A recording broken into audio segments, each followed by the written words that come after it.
ఎన్నికల నేపథ్యంలో ఆంధ్రప్రదేశ్లో ఉన్నటువంటి పలువురు ఐఏఎస్లకి అలాగే ఐపీఎస్లకి కేంద్ర ఎన్నికల సంఘం వార్నింగ్ ఇచ్చింది.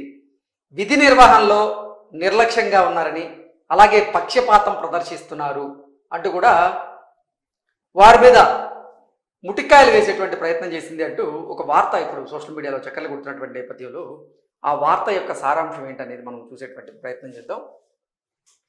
ఆంధ్రజ్యోతి చూసుకున్నట్లయితే 4 జిల్లాల కలెక్టర్లు 5 జిల్లాల ఎస్పీలకు ఎన్నికల కమిషన్ హెచ్చరించింది. విధి నిర్వహణలో నిర్లక్ష్యంగా పక్షపాతంగా ఉంటున్నారని సీరియస్ అయ్యింది. నిష్పక్షపాతంగా ఉండకపోతే చర్యలు తప్పవని వార్నింగ్ ఇచ్చింది. సంఘటన జరిగిన తరువాత కూడా సరిగా స్పందించడం లేదని ఈసీ పేర్కొంది.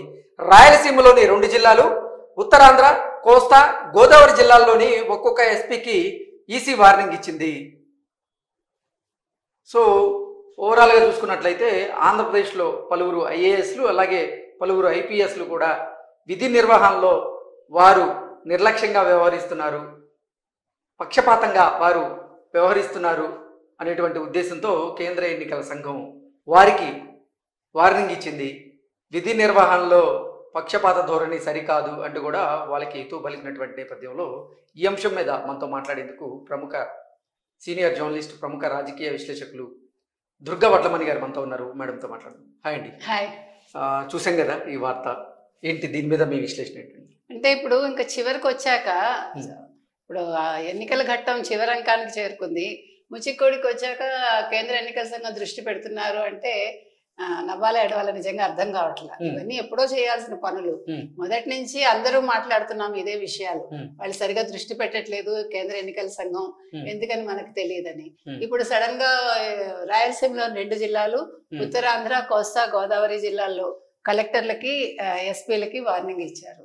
మీరు విధులు నిర్లక్ష్యంగా ఉన్నారు, విధుల్లోనూ తర్వాత పక్షపాత ధోరణితో ఉన్నారు, ఇంకా 4 రోజులకు వచ్చింది ఎన్నికలు, మీరు ఇప్పటికైనా సరిగా మీ విధులు నిర్వర్తించండి. అంటే నిష్పక్షపాతంగా మీ విధులు గనక నిర్వహించకపోతే మీ మీద చర్యలు తప్పవు అంటూ కూడా వార్నింగ్ ఇచ్చింది. అవును, అదే చెప్పారు. మీరు నిష్పక్షపాతంగా మీ విధులు నిర్వహించండి, లేని పక్షంలో మీ మీద చర్యలు ఉంటాయి అంది. అయినా కూడా వాళ్ళు స్పందించట్లేదు అన్నది ఆయన ఆరోపణ.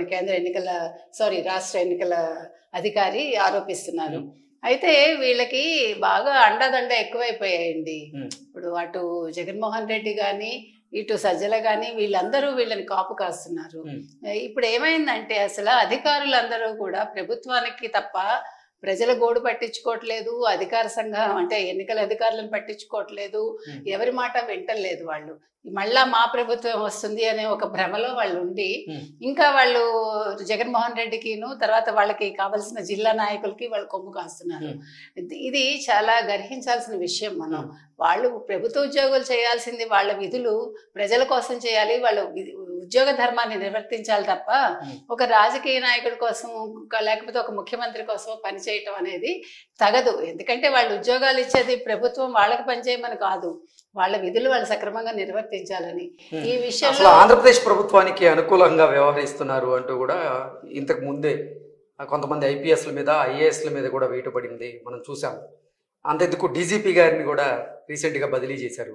సో ఆయన ప్లేస్లో వేరే కొత్త డీజీపీ గారిని కూడా నియమించారు. ఆయనతో పాటుగా కొంతమంది డిఎస్పీల మీద కూడా వేటు పడే అవకాశం ఉంది అంటూ కూడా కొన్ని వార్తలు అయితే వస్తున్నటువంటి నేపథ్యంలో వీళ్ళ మీద వేటు వేయకుండా జస్ట్ వార్నింగ్ ఇచ్చి వదిలేసిందా కేంద్ర ఎన్నికల సంఘం అంటే ఏం చెప్తారు?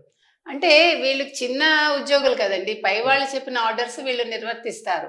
కాబట్టి ముందు డీజీపీకి స్థానచలనం అయితే వచ్చింది. ఇంకా నెక్స్ట్ సిఎస్ ఉన్నారు, ఇంకా 2 రోజుల్లోపు సిఎస్ ను కూడా చేసి తీరాలి. అందుకే కదా జగన్మోహన్ రెడ్డి గారు ఎక్కడికి వెళ్ళినా ఏడుస్తున్నాడు. ఆయన ప్రజలకు చెప్పుకొని తన గోడు, ఇట్లా అధికారులను బదిలీ చేసేసారు, డీజీపీని బదిలీ చేసేసారు, నా మీద కుట్రలు పన్నుతున్నారు, నన్ను ఏదో చేయటానికి కూటమి కుట్రలు పన్నుతోంది. ఇవంతా చిన్నపిల్లలు తల్లి దగ్గర ఒక కంప్లైంట్ ఇస్తారు చూడండి, ఆ రకంగా ఒక ముఖ్యమంత్రి స్థాయి వ్యక్తి ప్రజలకు చెప్పుకుంటున్నాడు. అంటే వీళ్ళని బదిలీ చేస్తే ఆయనకి మనుగడ లేదా? వీళ్ళని బదిలీ చేస్తే ఆయన ఎన్నికల్లో నెగ్గలేడా? ఏంటి ఆయన బాధ? అంటే వీళ్ళని నమ్ముకుని ఆయన పరిపాలన కొనసాగిస్తున్నాడా? ఇంతకాలం వీళ్ళని నమ్ముకుని ప్రజాపాలన చేశాడా ఆయన?